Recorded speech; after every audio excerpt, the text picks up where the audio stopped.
Bonsoir à toutes et à tous. Bienvenue dans ce nouveau numéro dans l'entretien politique.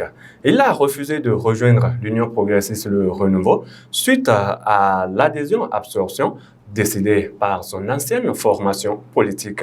Lui, c'est Laurent Delors-Faton, ancien secrétaire général de l'ex-parti, la Nouvelle Alliance. Mais après ce refus dans un contexte électoral, où se situe-t-il? Quel regard porte-t-il sur les élections législatives du 8 janvier prochain?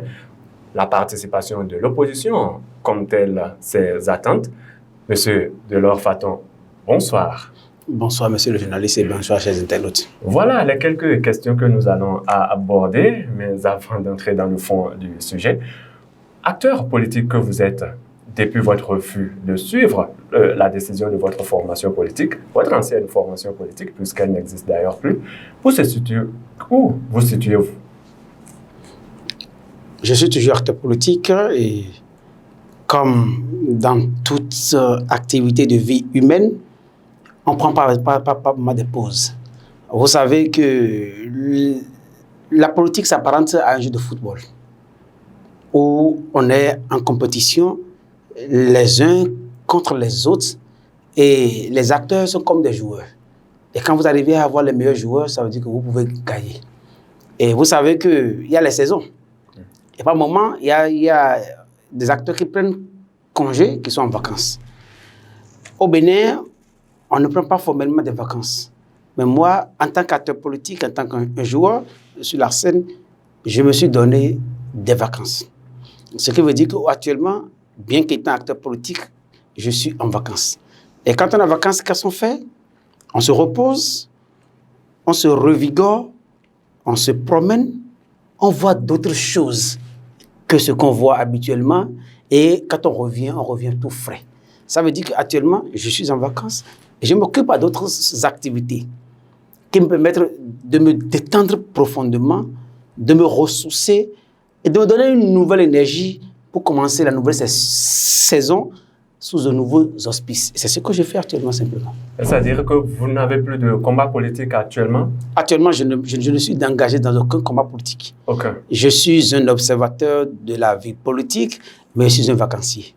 Alors, pour les législatives prochaines, nous avons 7 formations politiques qui sont en liste. Quelle est votre lecture du paysage qu'offre cette compétition? Je ne vois rien d'intéressant, rien de nouveau. Je ne vois rien qui vaille la peine de bénéficier de mon attention.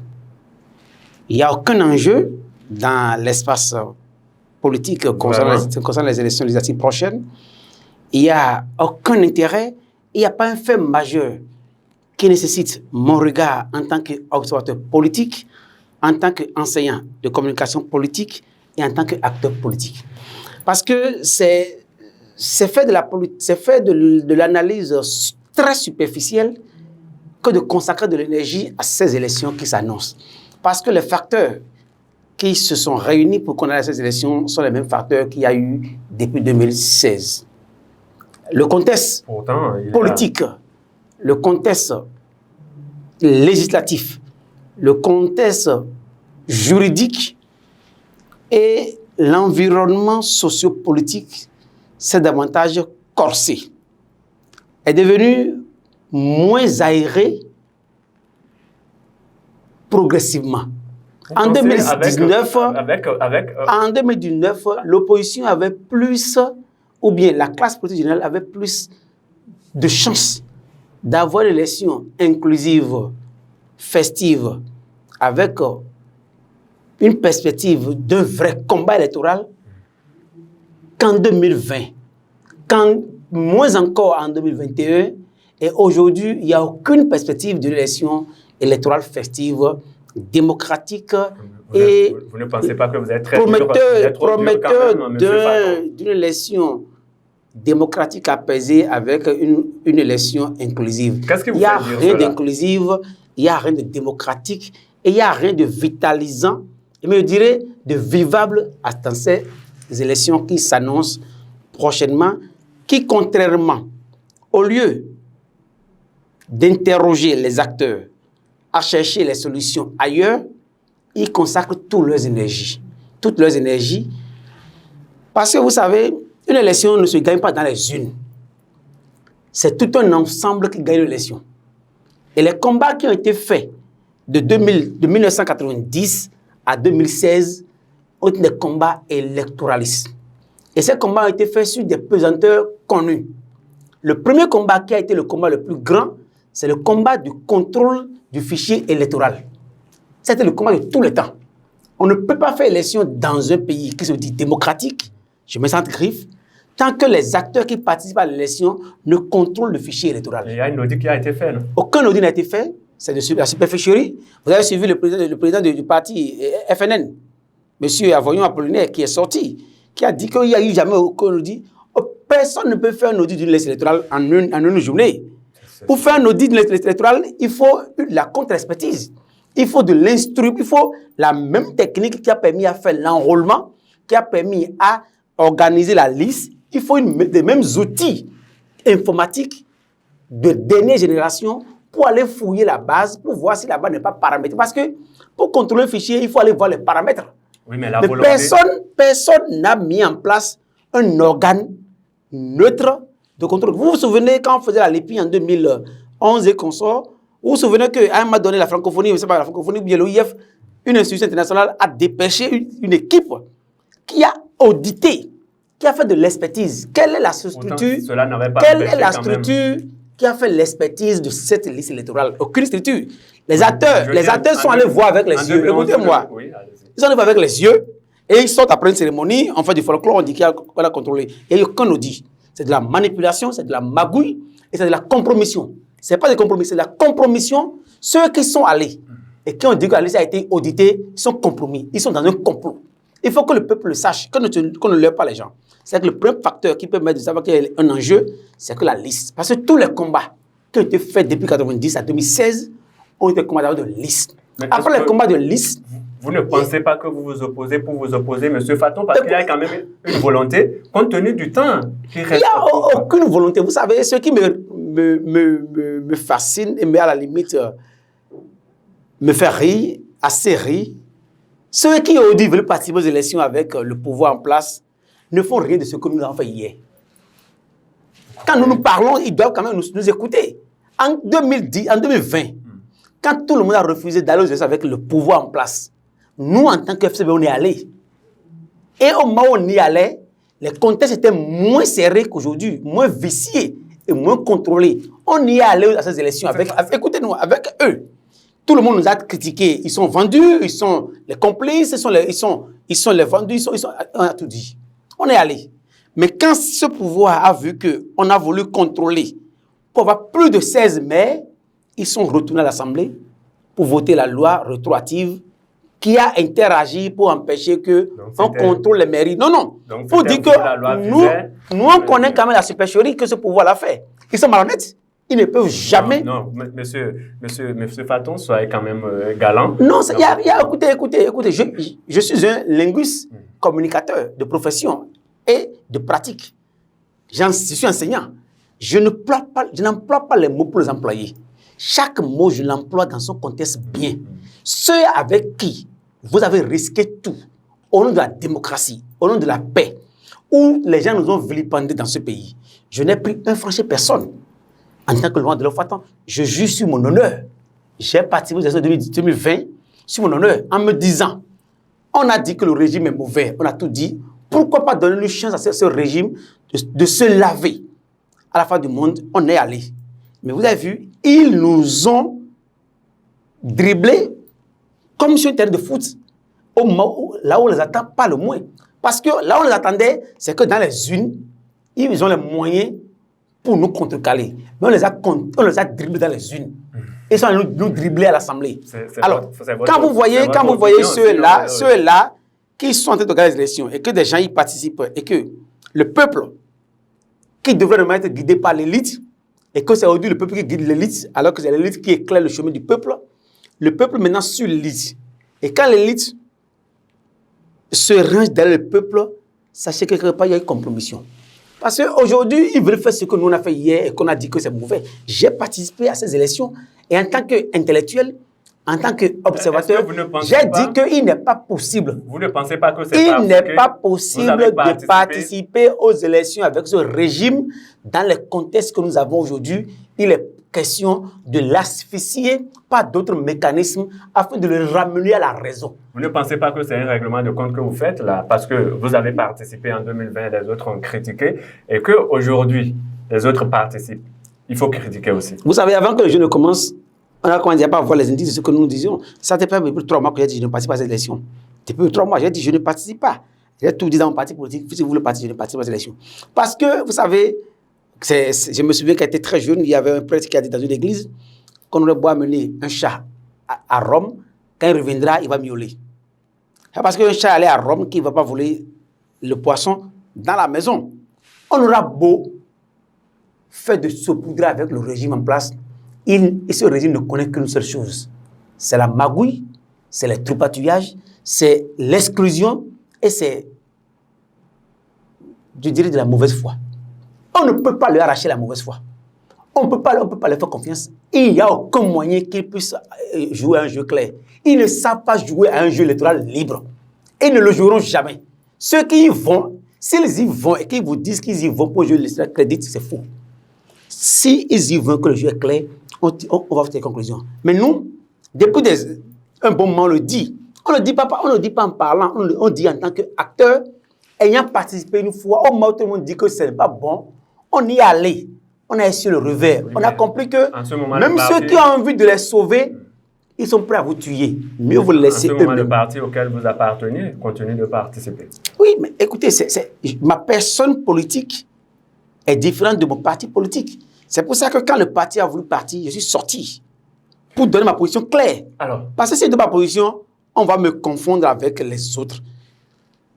Au-delà de tout, je le répète toujours, je suis un homme politique, mais je suis un universitaire. Contrairement à ce que vous dites, qu'il n'y a pas d'enjeu, que le système est plus corsé qu'il ne l'était, est-ce que vous n'êtes pas en train de vous contredire quelque part quand nous sommes dans un contexte où la Cour constitutionnelle a pris une décision en faveur d'un parti de l'opposition et pas le moindre pour le remettre en cause pour cette compétition électorale? Vous savez, il faut savoir faire les informations de manière croisée. La Cour sortie. Vous savez, c'est à la limite du ridicule. Il ne faut pas que les acteurs politiques prennent tout le monde comme des naïfs qu'on peut manipuler à la limite près.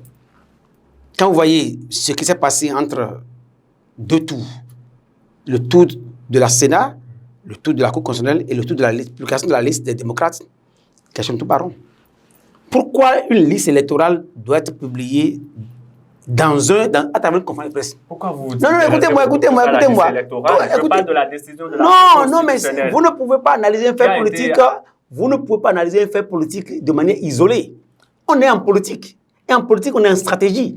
Et en stratégie, toutes les actions doivent concourir à un but. Je suis stratège politique. Je suis concepteur de stratégie. Alors, vous ne pouvez pas enlever un élément de la stratégie et dire que vous avez compris la stratégie. Regardez le tour qui a été fait entre la DGI, la Sénat, la Cour et la liste. Toutes les listes fuitent toujours.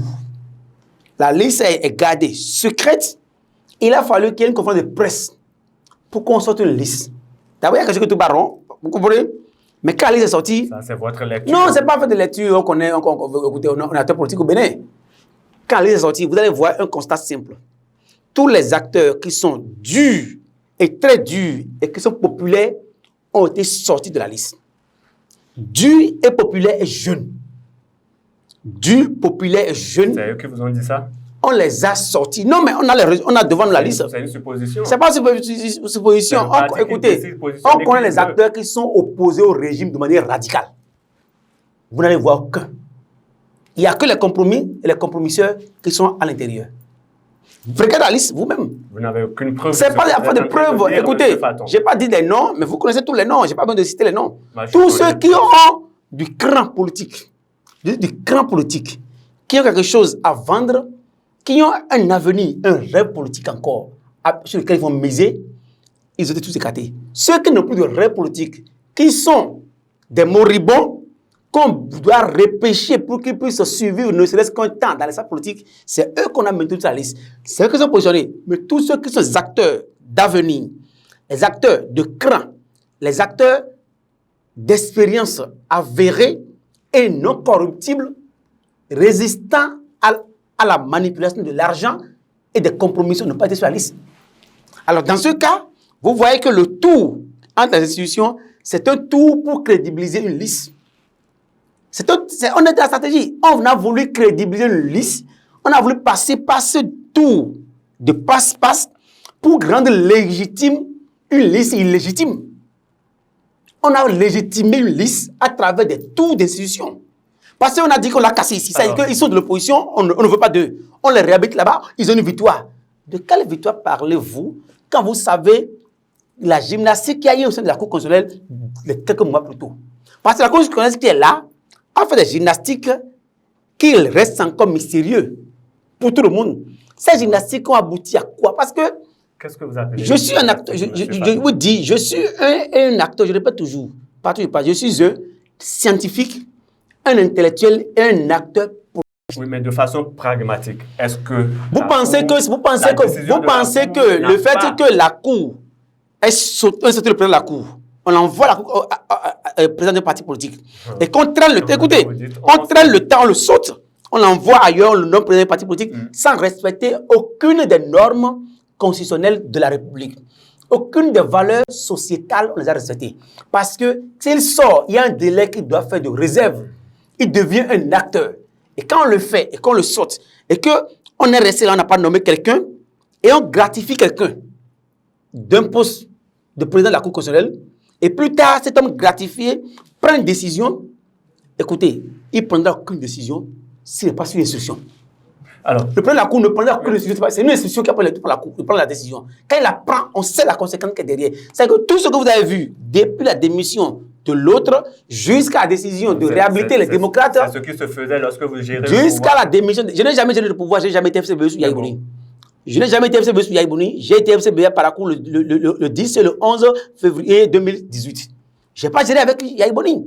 Je ne suis comptable d'aucun régime dans ce pays. Je n'ai jamais géré avec Yahya Boni. Je n'ai pas été membre de FCBE. Tout le monde le connaît, je le dis partout toujours. Je suis membre de FCBE à partir de février 2018 pour cette raison. Je croyais qu'on faisait l'opposition à un régime. Étant un jeune qui avait des convictions à défendre dans une opposition, j'ai dit qu'il n'y a pas meilleur pour moi que de retour là-bas. Mais je me suis rendu compte que c'était du faux. La participation de l'opposition, je dis bien l'opposition de façon générale, comment vous la percevez? Je ne vois aucune opposition qui participe à aucune élection. Comment? Je vois des gens qui se disent opposition, mais qui n'en sont pas. Parce qu'ils s'opposent à quoi? Non, dites-moi d'abord. À quoi s'opposent-ils? À quoi ceux qui disent opposants s'opposent-ils par rapport à talon? Parce que quand on s'oppose à quelque chose. Ma conviction, ma ligne idéologique depuis 2018 a été des valeurs. C'est pour ça que jusqu'à aujourd'hui, je suis resté incorruptible. Je m'oppose au régime sur des valeurs cardinales et idéologiques. Je suis dans un pays développé, pauvre et endetté. Vous comprenez? Dans un pays pauvre endetté, ça veut dire que les hommes sont couchés. Aucune politique n'existe si elle ne redresse pas les hommes. On n'a pas besoin d'infrastructures, on n'a pas besoin de maisons ni de routes. On a besoin des hommes debout pour construire un pays. Il n'y a pas besoin de faire de démonstration pour qu'on emboule les gens. Mon idéologie est l'idéologie qui consiste à relever les hommes béninois qui sont couchés et affamés. Quand ils seront redressés debout, ils pourront faire les routes et les infrastructures. Mais je m'oppose catégoriquement et de manière fondamentale au fait qu'on ne redresse pas les hommes béninois, qu'on construit des routes et des maisons pour eux. C'est là, c'est pas affaire de... Aujourd'hui, on n'a pas de marché, on n'est pas dans les institutions, on n'est pas à l'Assemblée, on n'est pas à la Sénat. Quel est mon problème? Mais ceux qui parlent ne parlent pas de ça, ils parlent de eux, on n'est pas à l'Assemblée, on n'est pas à la Sénat. Vous savez, pourquoi ceux qui se disent aujourd'hui opposants, ils ne se sont opposés à rien, mais leur combat s'est trouvé à l'Assemblée. Parce que le combat s'est trouvé à l'Assemblée. Parce que là, se prennent les décisions. Aucune décision ne se prend là-bas. On vote les lois. Aucune loi ne se vote à l'Assemblée. On connaît comment ça se vote. Qu'est-ce qui se fait? Écoutez, vous savez, c'est les rapports de force qui votent les lois, ce n'est pas les députés. Ah bon? C'est les rapports de force qui votent les lois. Les rapports de force ne sont pas à l'Assemblée. Ils sont ailleurs. Ils sont où? Écoutez, la politique, arrêtez de penser que la politique, c'est ce qu'on vous dit. Ce n'est pas l'Assemblée. C'est les rapports de force que vous établissez qui vont influencer l'Assemblée là-bas. Parce que vous vous souvenez, en 2014 et 2015, ce n'est pas l'Assemblée qui a changé le sol du Bénin. C'est les rapports de force extérieures qui sont allés à l'Assemblée bouleversée. L'Assemblée en lui-même n'a aucun pouvoir. Si vous n'avez pas les rapports de force extérieures, vous allez contrôler l'Assemblée, vous n'aurez rien. Parce que toutes les fois, vos rapports de force seront déstabilisés par l'extérieur. Alors, comment constituer à l'extérieur un rapport de force supérieur? Les gens ne pensent pas constituer ce rapport de force. Parce qu'aujourd'hui, tout le monde dit qu'il y a une déclaration qui fait tellement rire. Ah, c'est les députés qui vont élire le prochain président. Mais ils ne vont élire comme président. Ce n'est pas le parrainage qui va élire le président prochain. Le parrainage n'est pas un critère. Le parrainage n'a jamais été un critère.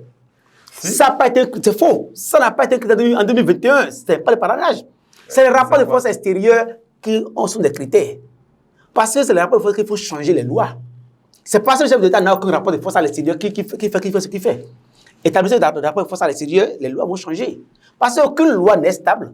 Les lois qui sont là n'existent pas, n'ont pas de valeur. N'ont de valeur que par la volonté du président de la République. C'est-à-dire, s'il y a un rapport de force en face de lui qui est plus fort, les lois vont changer. Alors, ceux qui pensent que c'est le contrôle de l'Assemblée qui va faire quelque chose, c'est faux. Ils vont aller d'abord, ils ne contrôleront aucune Assemblée. Parce que les autres, les autres vont se tailler. La plus grosse part du lion. Mais c'est le peuple qui décide. Aucun peuple n'a décidé. C'est le peuple qui décide, M. Faton. Vous ne pouvez pas déjà penser ou estimer ce qui va se passer alors que c'est les urnes qui vont sortir la vérité. Vous savez, c'est très heureux ce que vous dites parce que vous avez une lecture tronquée, falsifiée de la démocratie. Non, vous avez une lecture tronquée. Non, c'est ça la démocratie. Non. C'est pas une lecture tronquée. Non, ça n'a jamais été ça la démocratie. C'est quoi alors? C'est parce que nous, les nègres, je plus le mot nègre, on est tellement émotionnel, émotif, que ce que les Occidentaux nous envoient, on avale ça comme des vérités. Aucune démocratie n'a jamais été dictée par le peuple. C'est tout dicté par des lobbies. Et c'est les lobbies qui font le reste. Tant que vous n'avez pas les lobbies ne font rien. Vous pensez que le peuple vote, encore plus en Afrique, où le peuple vote par le nerf de la guerre. C'est l'argent qui va voter le peuple. C'est-à-dire que ceux qui ont les ressources financières, telles que la démocratie dite tropicalisée, se trouve aujourd'hui, le peuple n'a aucune volonté. Allez dans votre village tout à l'heure et soyez candidat. Faites une réunion, ne donnez pas de l'argent à vos frères, ils ne voteront pas pour vous. Mais ce n'est pas l'argent qui fait tout. C'est l'argent qui détermine, qui détermine aujourd'hui en grande partie, tel que le système est conçu, le sort de la démocratie béninoise.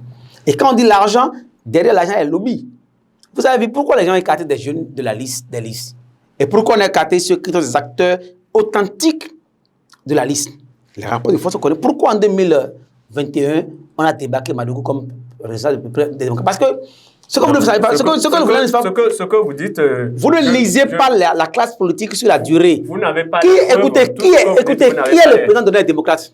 Vous n'avez pas les preuves. Écoutez, qui est le président de la démocrate? C'est moi qui pose la question, monsieur. Ah oui, mais vous connaissez, tout le monde connaît qui est le président de la démocrate. Pourquoi ne parle-t-il pas depuis? Alors, si n'est plus acteur politique, il démissionne. Tant qu'il n'a pas démissionné, il y a un complot.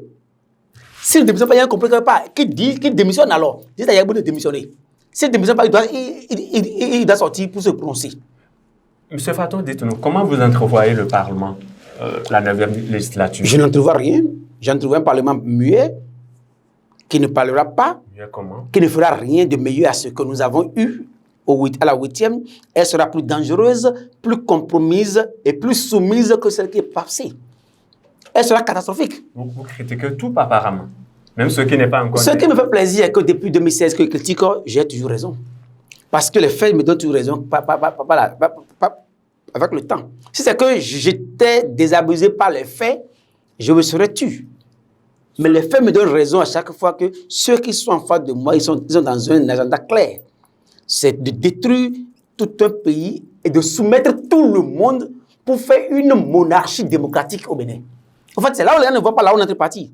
Ils veulent créer une monarchie démocratique au Bénin. Faire telle manière à ce que le pouvoir béninois soit le pouvoir d'un clan et d'une famille. Selon vous, qu'est-ce qu'il faut changer alors? Il y a tout à changer. Comme quoi? Le système dans lequel nous sommes, il faut avoir le courage de l'arrêter. La démocratie, l'arrêter. Il faut avoir le courage d'arrêter le système. Le système qu'on nous a vendu, dont nous expérimentons, n'a aucun moyen de nous développer. Il n'y a pas de formule. On va chercher la Nescafé, une démocratie de Nescafé, démocratie des lois, de développement. Ce ne sont que des mauvaises solutions à un mauvais problème. Parce que le problème mal posé, les solutions qui vont se trouver seront toujours mauvaises. Et quel système il faut adopter?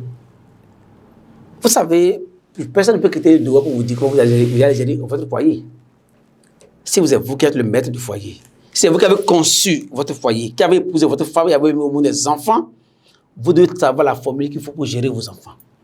Personne ne peut nous dire le modèle par lequel notre peuple sera dirigé. C'est à nous de trouver le modèle.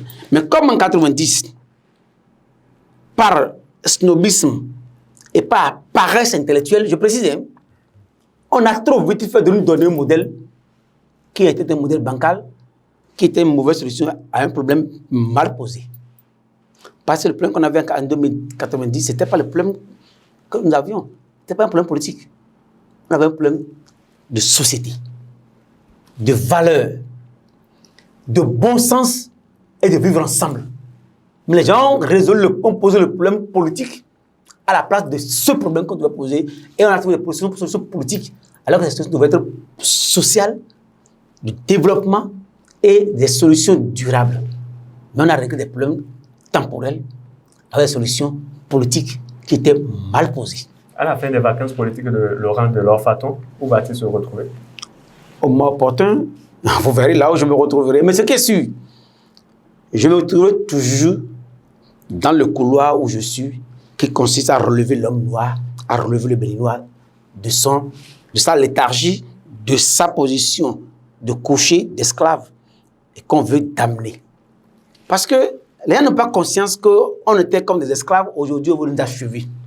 Il faut qu'on brise les chaînes, qu'on relève l'homme béninois et qu'on lui montre le chemin qu'il faut pour qu'ensemble on construise. Parce que selon moi, personne ne pourra faire ce pays. Aucun homme n'a la capacité de construire ce pays à lui seul. C'est un pays pour tout un chacun de nous. Et il faut que le vivre ensemble redevienne une valeur. Je me retrouverai certainement avec d'autres acteurs politiques qui partagent la même vision que moi, qui sont prêts à ce qu'on fasse un nouveau combat avec un nouveau modèle, un nouveau leadership. C'est très complexe et très sérieux. J'y réfléchis sérieusement dans mon calme et dans ma quiétude. Aujourd'hui, avec mon ancien parti politique, on a fait une expérience qui était idéologique. Je vais la parfaire. Parce que la solution qu'on avait, si elle était la meilleure, elle n'aurait pas duré aussi brièvement dans le temps. Mais il y a une solution à trouver. J'y travaille avec d'autres jeunes, d'autres intellectuels. On finira par trouver la solution la meilleure. Et quand on l'aura trouvée, vous me reverrez dans l'espace politique avec une nouvelle vision, une nouvelle posture, parce qu'il est urgent qu'on propose quelque chose de nouveau à ce peuple qui en a besoin. Nous sommes presque à la fin de cet entretien. En une minute, votre mot de la fin. J'ai beaucoup d'espoir. Je dis à tout le monde de ne pas s'inquiéter. Bien que 2023 n'est pas un enjeu, l'enjeu c'est 2026 et nous allons réussir cet enjeu. Laurent Delors-Faton, merci pour la disponibilité. C'est moi qui vous remercie. Merci à vous également, chers internautes. Fin de cet entretien politique. À très vite pour un prochain numéro.